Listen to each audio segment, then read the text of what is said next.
Selamlar arkadaşlar. Hediyenin mutfağına hoş geldiniz. Sesim biraz kötü çıkıyor. Üşütmüşüm, kusura bakmayın. Sizinle paylaşmak istediğim zerdeçallı bir tarçın çayı tarifim var. Kuru öksürük için çok iyi.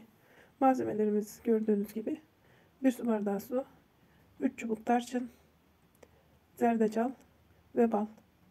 Suyumuzun içine 3 çubuk tarçını ekleyip 5 dakika kaynar, 15 dakikada kısık ateşte demliyoruz. Gördüğünüz gibi çayımızı bu şekilde demliyoruz.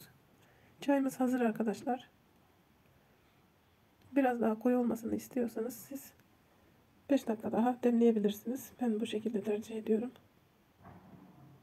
Çayımızı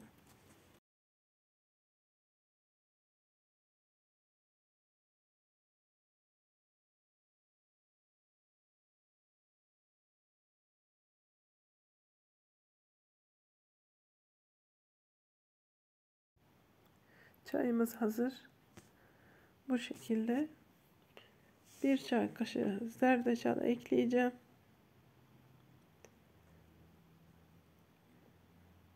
Böyle bir çay kaşığı dolu olmayacak şekilde